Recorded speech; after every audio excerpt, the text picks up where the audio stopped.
I'd like to announce the official news that myself and Joseph Parker will be fighting March 31st, and the location will be in Cardiff, Wales. It's a unification heavyweight championship fight. We all know what happened last time when I was in the unification championship fight. It was grueling, it was interesting, and we both left the ring with masses of respect. These fights aren't easy because there's a lot on the line. So respect to Team Parker for taking the challenge. And you know me, I love this game.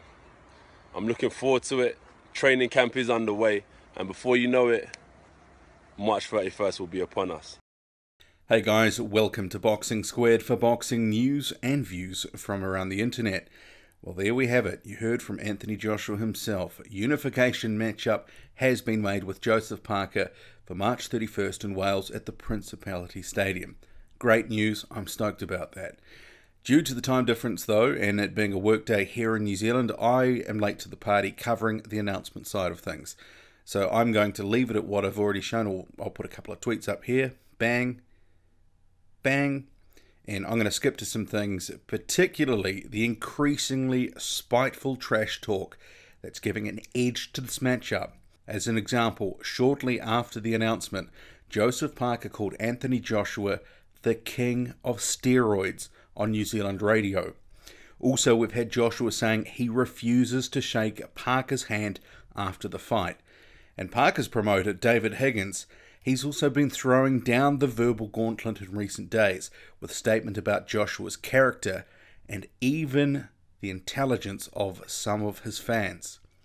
More on that in a moment. And I'll also cover off my first thoughts on how I see this unification playing out, a few things we can expect and watch out for, and I wouldn't mind posing a few questions for you as well. Now, this growing rivalry between Joshua and Parker, it's heating up and turning increasingly bitter, with Team Parker continuing its verbal assault on Anthony Joshua's ability and character. So the latest jibe from Joseph Parker, he has called Anthony Joshua the king of steroids on Radio Sport, which is a New Zealand radio station. Parker is quoted by the New Zealand Herald as saying, "They call me the king of pies, but I call him the king of steroids. Who knows, if you're that big and that muscly, there's something wrong. I've heard word, I've looked at him, and I've seen. He's been very close with Klitschko. He's been a reigning champion for a long time, so I don't know. It may be true, maybe not."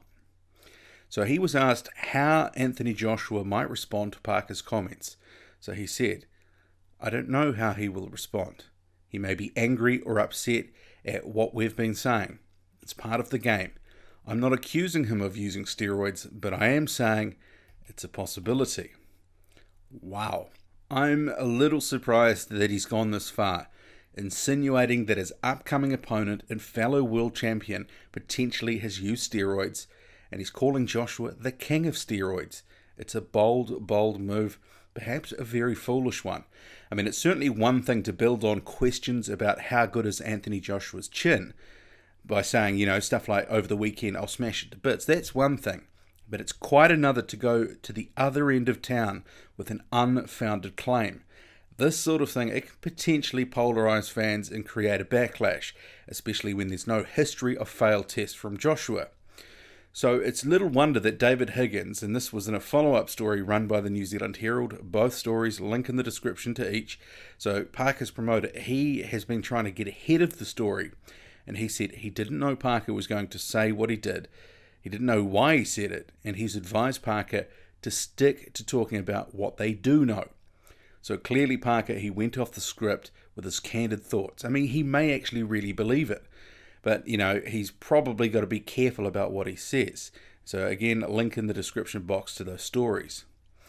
I guess the one thing that it does do, potentially, is solidify Parker's role as the bad guy for this unification matchup. In recent months, Parker has certainly been trying to shed his humble-come-good guy image to a degree by poking and prodding Anthony Joshua and some of the things he's been doing and saying it's been a little out of character. And he's been trying to get under Joshua's skin and into his head. And actually, it does seem like some of it has been having an impact. judging by some of the social media outbursts from AJ pre-Christmas. And now Joshua, he's declared, and this is after the unification, that, see on screen here, he won't be shaking Joseph Parker's hand after he wins. If he wins, I guess. Higgins, he's tweeted that this statement in itself, not wanting to shake Joseph Parker's hand afterwards, it's a sign that Joshua is rattled. And he doubled down on that on Sky News, saying that Joshua is mentally weak, saying he's rattled, he's squirming, and Joseph will own him mentally. And he ended that sequence on TV with, "Wait for the press conference." And all that rhetoric, it follows, a similar narrative he was putting across on Behind the Gloves. He did an interview the other day. It was an hour long.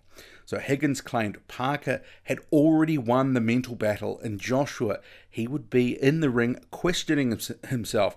Would he be able to take Joseph Parker out? Also in that same interview, because it was laced with gold, it was 57 minutes long. It probably needed to start with some of the good stuff up front instead of 15 minutes of background, which I think was probably one of the reasons that it didn't get greater pickup, because there were some great things in there. So Higgins, he took a swipe at some of Joshua's fans, saying Joshua has a very large fan base, some with very low intelligence, who worship him. And later again, some more inflammatory comments in that same Behind the Gloves interview. He claimed the UK media has been very soft on Anthony Joshua, particularly over his recent social media activity. And he also compared Joshua to the England football team, saying that just like them, Joshua is built up, hyped up, and the unification will show that it's a step too far.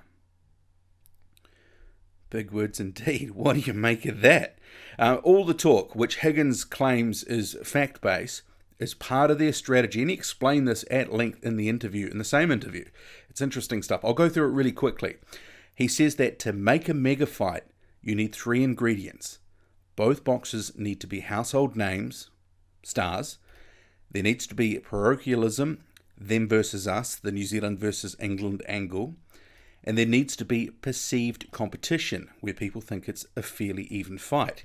And he said there was initially a couple of problems with this that they needed to fix to make the fight more valuable. And that included making Joseph Parker famous in the UK. They needed to highlight Joshua's weaknesses so people understand it's a far more even fight. And if he did all that, then he would have the English fans knowing who Parker was within 3 months. Down the track, they would know who he was, they would know he was unbeaten, and also probably that by then they'd be hating on Duco Events David Higgins to some extent, Parker himself. And they would be baying for the fight, saying, Eddie Hearn, make the fight. Who do these New Zealanders think they are? So that was the strategy which they've been executing in recent months. And to summarise Higgins here, he is of the view that their so-called fact-based campaign, it did help increase interest in a fight people weren't initially interested to see, to one that they did want to see, and it drove the value up and increased the offer from Eddie Hearn and Anthony Joshua. What do you make of all that? Do you actually think that that strategy, or they're saying that was the strategy, has actually worked? Keen to hear your thoughts on all that. How successful has Team Parker been? Could they have done a better job? Or did they do as good a job as they could have? I mean, let me know your thoughts on this pre-build-up period. Is Joseph Parker a star in the UK now? I do think Higgins, he has had a measure of success in generating more interest and more brand recognition, but I'm not necessarily sure Joseph Parker is viewed as a star in the UK or a household name. So if you're from the UK, please let me know. And I would note there was some well-stated interest several months ago from Anthony Joshua, from Eddie Hearn, to make a unification fight. So this is the other side of the coin here. Higgins was saying everything they did drove the value up. But there was well-stated interest that they wanted a unification fight. It was where they were heading. They wanted the fight. He could have held out without some of the antics, I believe, and probably got a similar result. We will never know. But you could actually argue that side of the coin, that maybe they could have taken a different approach and still got the same outcome. But I do agree with David Higgins on the front that they have increased Parker's brand recognition.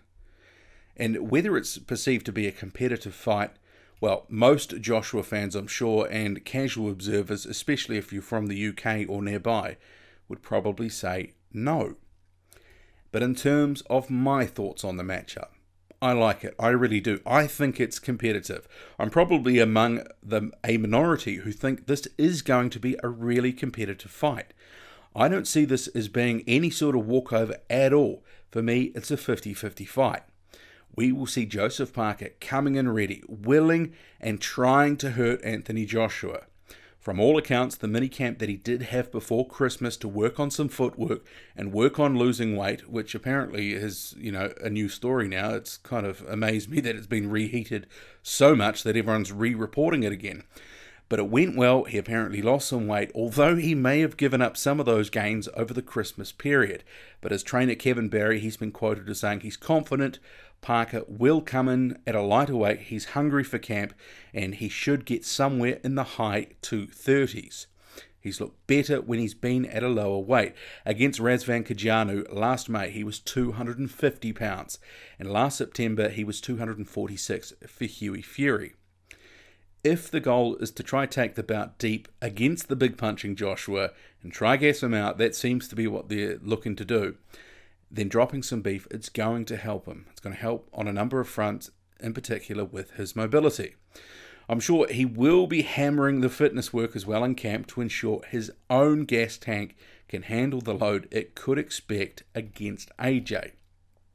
So while there is a possibility that Joseph Parker, that he clips Joshua and gets him in trouble early, I see it more being a chess match of sorts, with Parker trying to use the ring, come in for exchanges, getting out, and attempting to tire Anthony Joshua out over rounds, and in the process, presumably trying to drag it deep into the later rounds, and then see where it goes from there. Can he get a decision? Not so sure, but he can definitely not afford to give up early rounds. I mean, Parker, he's got fast hands, he's got some good attributes, fast hands, he's a very good combination puncher. And he's going to need to utilize his strengths if he's to break Anthony Joshua down. His jab, which is actually a pretty decent one, it needs to stay in the bout. He can't just put it away after a few rounds as he's prone to doing. He's got to keep his head movement going, because that's something that sort of disappears after a while. And blocking punches with his face, it's not advisable. It's not a good long-term strategy in that fight. And he's going to have to resist the urge to go headhunting, which is something he has been prone to do. And it's no secret that to win, Joseph Parker will need to execute his game plan, whatever that may be, to a T. He has to be at his best. He really does. And he certainly can't let Joshua pick up those easy rounds early, like I was saying.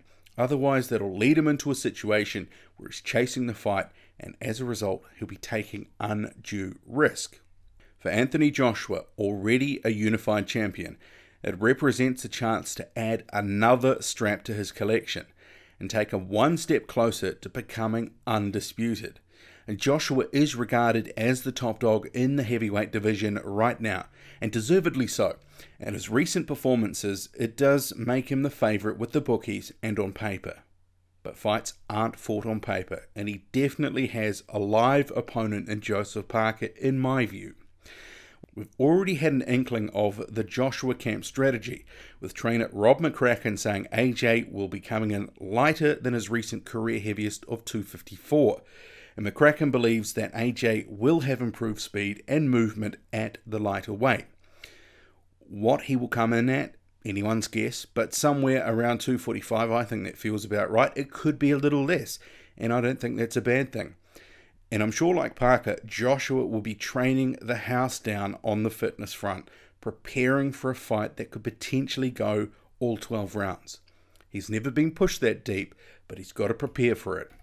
And Anthony Joshua, he has told Sky Sports, and this is following the announcement, that if Parker does have a granite chin, as is claimed, then he's going to be trying to chop down the tree and hammer Joseph Parker's body. I actually think that could be quite an effective tactic to slow Parker down and help Joshua get on top on the tactical front and control the action. And I think Joshua, he is not given enough credit for his boxing ability. he is much more than a banger, and I could see him being quite effective at racking up the early rounds behind his jab as the two try to figure each other out and look for openings. You could see 3-4 rounds going by and them all going to Anthony Joshua. Oh, I can see that happening. And we know Joseph Parker and his team, they have been constantly questioning Anthony Joshua's chin, including the infamous video presentation that they released, running in the background here as you can probably see it. But I don't know about, I think the rhetoric, it's probably somewhat overblown. I mean, if he is a little bit chinny, it's probably that. I mean, he took Klitschko's best and he managed to get back up. So we're clearly not in Amir Khan or David Price territory. You know, the microphone's not going to hit them in the mouth and knock them out. But does Joseph Parker, does he have the power to knock Anthony Joshua out?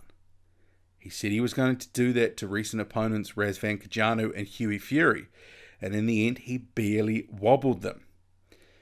But this is heavyweight boxing and you never know. And Joshua is no shrinking violet, and I'm sure he won't be as negative as Kajanu, who basically imitated a sparring partner, which he was, and I don't think he's going to be nearly as elusive as Hughie Fury, who was on his bicycle all night. Conversely though, Parker has been very vocal about never having been down in a fight. Amateur, professional, sparring, you name it, he says he's never been off his feet. But in saying that, has he ever been hit by a puncher as dangerous as Anthony Joshua? I would contend not. He's probably never been hit as hard as Anthony Joshua is going to hit him on March 31st. Well, we'll have to see. What do you make of it all? Do you like this matchup? Is it 50-50 for you? Or do you think it's going to be a landslide either way for Joshua or Parker? Can someone knock the other out? Is someone going to go down on the mat, come off the mat to win? How do you see this playing down? And I guess this whole thing, the king of steroids. What do you make of that? And this edge that we have on the fight. I mean, Joseph Parker is taking things to a place that I wasn't sure that he would ever go. And he is taking it to the nastier end of town, the trash. I mean, they talk about fact-based campaign, but some of it is building off a kernel of truth and turning it into something all too different. So I don't know how much fact has been involved in this whole strategy that they've employed, but it's been entertaining. But now it seems to be twisting a bit. What do you think? Drop a comment. Let me know, loud and often. Follow me on Twitter, boxing_squared. I'm out.